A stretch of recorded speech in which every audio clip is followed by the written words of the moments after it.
Pranam to all of you from this humble student of musicology. It's a proud privilege to pay homage to a saint. And I must confess that I am not worthy of this honor because I was not lucky enough even to touch the feet of Baba Alauddin Khan even once. But yes, I have been very fortunate to be close to a few of Baba's very, very close persons.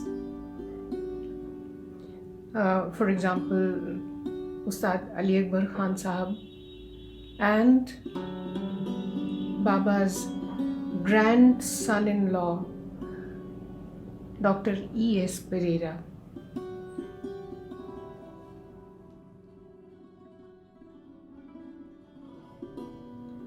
In 1990s, when Dr. Pereira was the head of academic research department of Sangeet Research Academy, I was lucky enough to work under his supervision. It was Dr. Pereira who would often remember Baba Alauddin Khan's teaching methodology. And from him, I found out that Baba was an extremely strict father and extremely, equally stern guru.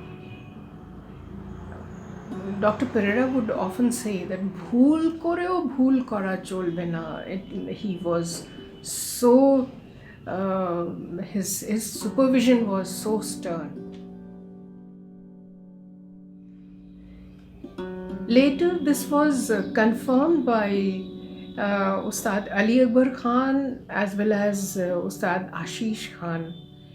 They remembered how Baba taught them, and in the process,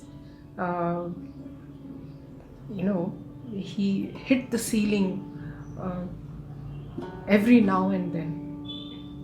But both of them remembered this with tremendous respect, love, and affection. And according to them, this was Baba's temper was so because he learned this art the hard way. He did not get it on a platter. Despite the fact that he was a super intelligent child prodigy, despite the fact that he could soak musical lessons like a blotting paper. Maybe that is why he could not stand mediocrity. He always wanted full attention to whatever he said, and he wanted it to be implemented as soon as possible. But at the same time, he had nothing against the individuality of his disciples. And we have seen the results of this. For example, let's take the case of Pandit Ravishankar-ji. He was a very graceful dancer, and he was exposed to super class stagecraft from his childhood, and he knew how to reach out to his listeners or viewers. But when he chose to be with Baba and learn from him, Baba did not suppress his natural instincts. In fact, he allowed them to flourish. Very evidently, we can see that. As a result, Panditji's music is luringly extrovert. It literally dances, despite the fact that this is Drupadi Sangeet, absolutely Drupad based, but it dances and it lures its listeners. On the other hand, Baba's own children, Ali Akbar Khan and Annapurna Devi, they opted to remain introvert. Their music looked inwards and invited listeners to do the same. This applies to Pandit Nikhil Banerjee as well. His music also has this meditative quality.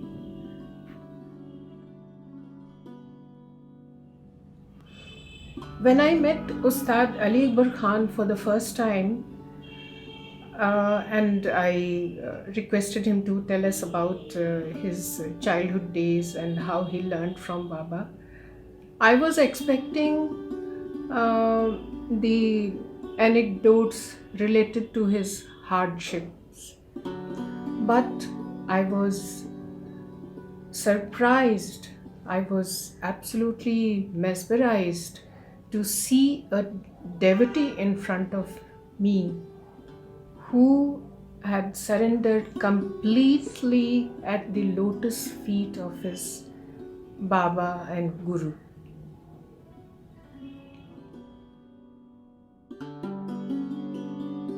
According to him, Baba's compassion knew no bounds.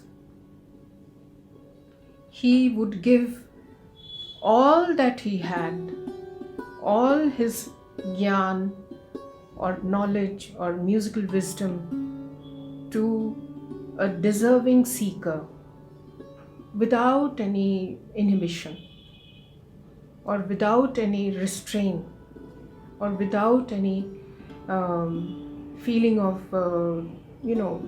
usually ustads hide certain things from their disciples, and the khasul khas talim remains only for their children. No, with Baba, this never applies. He gave everything to the seeker, even to uninitiated learners. There is this anecdote according to which once in Maihar there was a very Maihar was going through a very difficult time when people were not able to get eat properly or get proper clothing. So this was the time when Baba tried to help out people by teaching them music, and he created Maihar band with the street children. He taught the little children all around him, and with them he formed this Maihar band.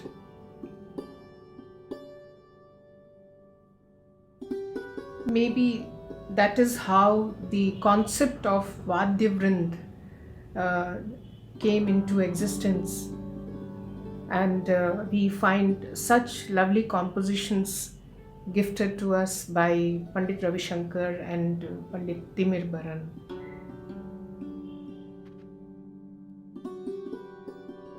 I also gathered from Ustad Ali Akbar Khan that in the arena of raga music, Baba was absolutely uncompromising. Even the rituals related with Raag Sangeet was absolutely a must where Baba was concerned. And this left a lasting imprint on his children. I still remember that once Ustad Ali Akbar Khan came to SRA, and it was daytime, and one scholar was asked to sing something for Khan Sahib. So this new scholar, he had a brilliant scholar, and he was very new in SRA, and he had learnt only one rag, which was the evening rag, Bihag. So he very politely asked, "Can I sing that only?" So immediately Ali Akbar Khan Sahib said, "No, you cannot." Rag is a sleeping deity, and invoking the deity at a wrong time is no less than a sin. This is what he said, and with such conviction that nobody could say anything.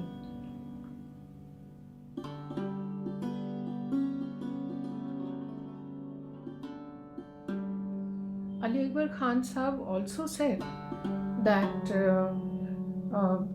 each note of a raga says something different on a particular day. Today it is saying something, tomorrow it may say something else. So one has to listen to these minute expressions of the notes. So as a keen listener of raga music, I find myself adhering to these traditional values. They have left an indelible mark on my musical understanding, or you can say musical psyche. Because logically, our music is a melting pot of centuries-old myths, philosophy and science. And Baba Alauddin Khan's towering personality is an embodiment of all these.